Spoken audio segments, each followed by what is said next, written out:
பேச்சுரிமை YouTube channel நண்பர்கள் அனைவருக்கும் வணக்கம். நாம் தமிழர் கட்சியினுடைய தேர்தல் அறிக்கையை பற்றித்தான் தமிழகத்தில் பரபரப்பாக கவுண்டமணி செந்தில் இல்லாத குறையை இந்த தேர்தல் அறிக்கை போக்கிவிட்டதாக, வடிவேல் இல்லாத குறையை இந்த தேர்தல் அறிக்கை போக்கிவிட்டதாக தமிழ்நாடு முழுவதும் ஒரே பரபரப்பான பேச்சு. பொழுதுபோகானா இதை எடுத்து படிச்சுக்கிட்டு இருக்காங்க. அகில இந்திய அளவிலும் இது விவாதிக்கப்பட வேண்டும். அவ்வளவு தெளிவாக கொடுத்திருக்காரு இந்த தேர்தல் அறிக்கையை. கற்காலத்தில் வாழ்கின்ற ஒரு மனநிலையில், குகையில் வாழ்கின்ற மனநிலையில் உள்ளவன் எப்படி அடுத்த கட்டத்திற்கு நகர்வானோ அப்படிதான் இந்த தேர்தல் அறிக்கை இருக்கு.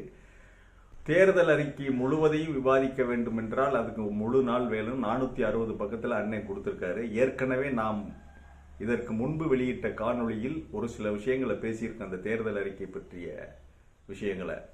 இலவச மருத்துவமனை, அது இலவசம் தானே தமிழ்நாட்டில், அரசு மருத்துவமனை, இலவச கல்வியா, யார்கிட்ட வந்து காது குத்துற? சரி, அதையெல்லாம் விட்டுவிட்டு இப்பொழுது நாம் ஒன்றை பார்ப்போம். என்ன தெரியுமா? 5 தலைநகரங்கள். தமிழகத்திற்கு 5 தலைநகரங்கள். 5 தலைநகரங்கள். இது ஏற்கனவே ஜெகன்மோகன் ரெட்டி ஆந்திராவில் 5 தலைநகரங்கள் உருவாக்குவேன் என்று சொன்னார். ஏன்னா அந்த ஹைதராபாத் அவங்களுக்கு போயிருச்சு.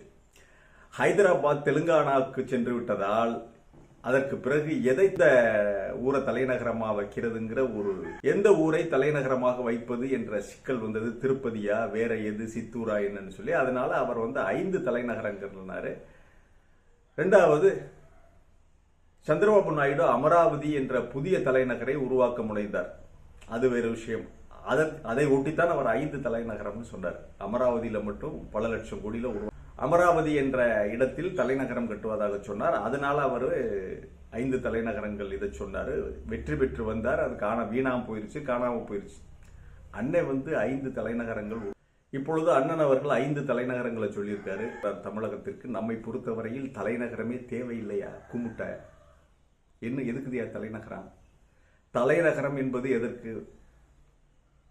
பழைய காலத்தில் ஆட்சி செய்பவர்கள் ராஜாவோ யாரோ அல்லது இப்பொழுது உள்ள முதல்வரை சந்திப்பதற்கு தகவல் தொழில்நுட்பம் வளராத காலகட்டத்தில் எல்லாத்துக்கும் அங்கேதான் போகணும். அதனால் அங்கே தலைநகரம் நடுவில் இருந்தா, சென்டர்ல இருந்தா பொதுமக்கள் வந்து செல்வதற்கு வசதியாக போய்விடும் என்றுதான் எம்ஜிஆர் தான் திருச்சிக்கு மாத்திரதா சொன்னார்.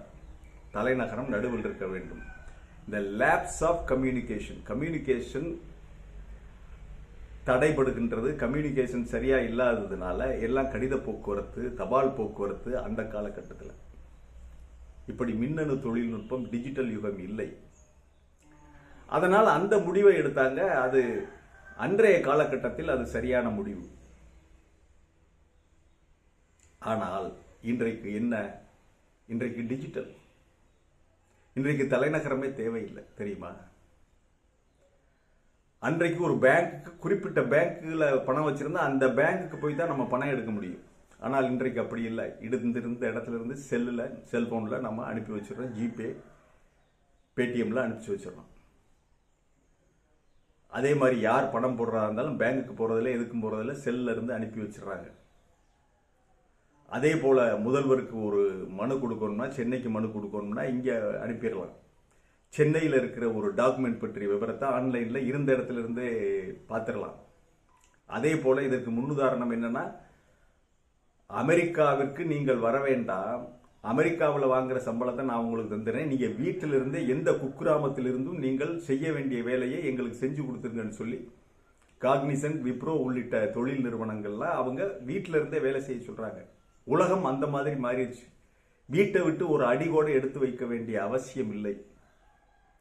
இன்றைக்கு முதல்வர் அவர்களுடைய திட்டத்தை பற்றி, தமிழக அரசினுடைய விஷயங்களை பற்றி நிறைய எங்கிருந்து வேணாலும் எடுத்துக்கலாம். தமிழக அரசுக்கு வரி செலுத்தணும்னா முதல்ல இபி பில்லு கட்டுறதுனா குறிப்பிட்ட இபி அலுவலகத்துக்கு போய் பல கிலோமீட்டர்கள் போய், சைக்கிளில் போயோ அதற்கு போய் 2 வீலர் வந்த காலம் போய் லைன்ல நின்று கட்டிட்டு வரணும். இப்போ அப்படி இல்லை. இருந்த இடத்துல இருந்து செல்போன்ல இருந்து ஆன்லைன்ல நம்ம கட்டிடுறோம். அதே போல எல்லா பில்லுகள், இபி பில்லுல இருந்து அரசுக்கு செலுத்த வேண்டிய வரிகள், தண்ணி வரி, தரை வரி, எதா இருந்தாலும் நீங்க ஆன்லைன்ல நம்ம செலுத்திக்கிட்டு இருக்கோம். தலைநகருக்கு போக வேண்டிய அவசியம் இல்லை. இன்றைக்கு போக்குவரத்து நிறைய குறைஞ்சிருச்சு.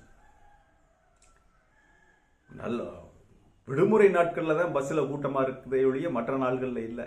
சொந்த தேவைகளுக்காக திருவிழா தேரோட்டத்துக்கு அவங்களுடைய மனவிழாக்களுக்கு வேணா போகலாமே ஒழிய கிட்டத்தட்ட பெரும்பாலான வேலைகளை 90% வேலைகளை மக்கள் இருந்த இடத்திலிருந்து நிறைவேற்றிக் கொள்ளலாம். அப்படின்னா எதற்கு உங்களுக்கு 5 தலைநகரம்? தலைநகரமே எதற்கு தேவையில்லை.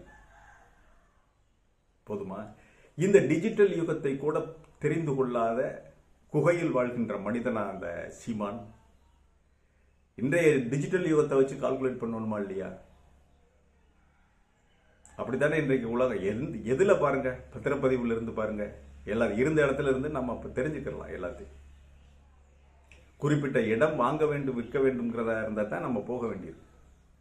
ஆக தகவல் தொடர்பு என்பது விரல் நுனியில் வந்துவிட்ட பிறகு இப்பொழுது போய் 5 தலைநகரமா, அதுல சென்னை வர்த்தக தலைநகரமா, மதுரை கலாச்சார தலைநகரமா?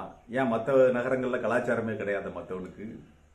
சென்னை தவிர மற்ற நகரங்கள்ல கலாச்சார வர்த்தகம் பண்ணுனா கடையை இழுத்து பூட்டிட்டு போகணுமா? சென்னை தவிர மற்ற இடங்களில் யாரும் வியாபாரம் பண்ணக்கூடாது. சென்னை தவிர மற்ற இடங்களில் யாரும் வியாபாரம் பண்ணக்கூடாது, கடையை இழுத்துட்டு பூட்டிட்டு போகணும். சென்னை தான் வர்த்தக தலைநகரம். இந்த மென்டல் இப்படி தாயா பேசுவேன். ஓட்டு போட்டு தப்பி தவறி வந்துட்டான்னா இதைத்தான் சொல்லுவேன். நடிக்கிறவன் பூரா மதுரைக்கு போயிருங்கன்றவன்.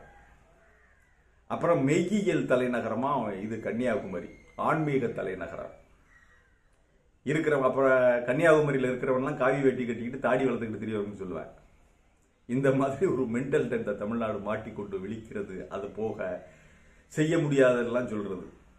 சுப்ரீம் கோர்ட்டுக்கு இவர் ஆர்டர் போடுறது மாதிரி, பார்லிமெண்ட்டுக்கு இவர் ஆர்டர் போடுறது மாதிரி, இவர் சொன்னா எல்லாம் கேட்கறது மாதிரி, இல்லாட்டினா பச்சை மட்டையை வச்சுக்கிட்டு அடிப்பாரா?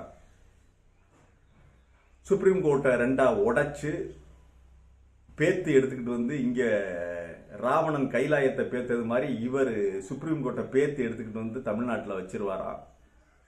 ரயில்வே துறையை 2ஆ உடைச்சு தண்டவாளத்தை எல்லாம் பேத்து எடுத்துக்கிட்டு வந்து தமிழ்நாட்டுக்கு தனி ரயில் பாதை போடுவாரா?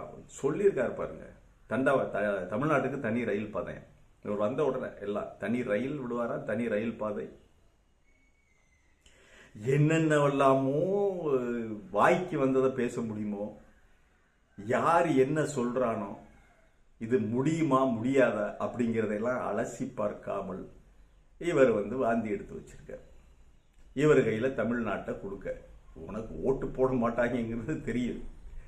அதாவது ஜெயிக்கிற முகரக்கட்டு இப்படி எல்லாம் தேர்தலில் வெற்றி பெற மாட்டோம் என்பது நிதர்சனமாக இவருக்கு தெரிந்து விட்டது. டெபாசிட் கூட வாங்க மாட்டோம்னு சொல்லி இவருக்கு தெரிந்து விட்டது.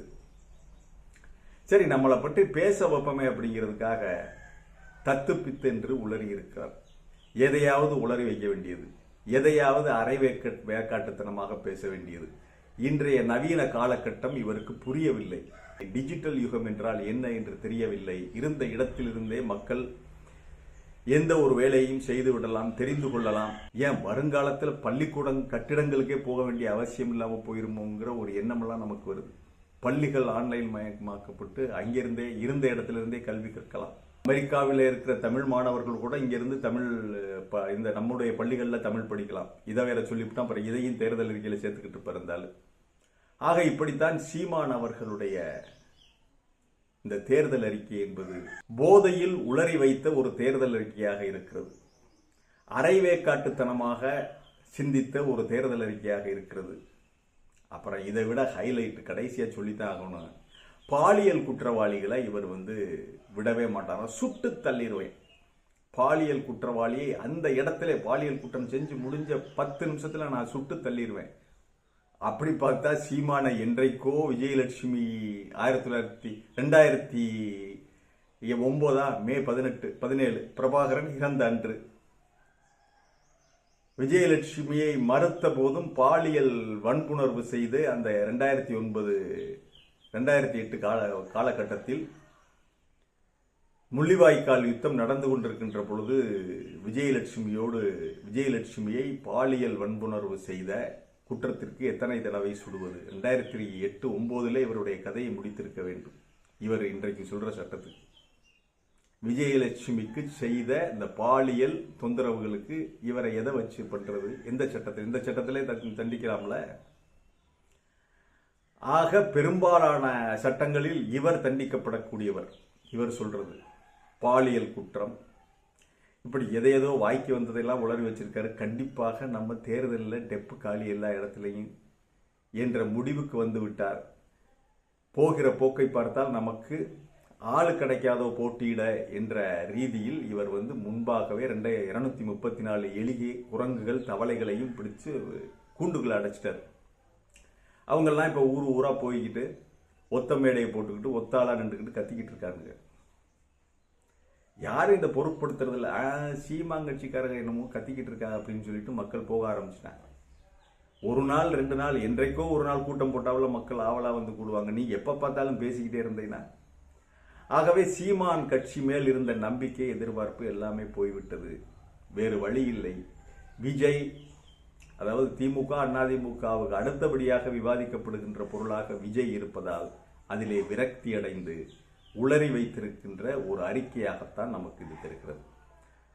ஆக சீமான் முதலில் டிஜிட்டல் யுகத்தை பற்றி தெரிந்து கொள்ள வேண்டும். ஆன்லைன் எப்படி தமிழகத்தோடு பின்னி பிணைந்திருக்கிறது என்பதை பற்றியும் தெரிந்து கொண்டு அதற்கேற்ப நீங்க தேர்தல் அறிக்கையை தயாரித்திருக்க வேண்டும். மீண்டும் ஒரு காணொலியிலே சந்திக்கிறேன். இது வாய்ஸ் ஆஃப் தமிழ் வழங்கும் பேச்சுரிமை சேனலை சப்ஸ்கிரைப் பண்ணுங்க, மறக்காம பெல் பட்டனை அழுத்துங்க. கமெண்ட் செய்யுங்கள், ஷேர் செய்யுங்கள், பிடித்திருந்தால் லைக் செய்யுங்கள். நன்றி, வணக்கம்.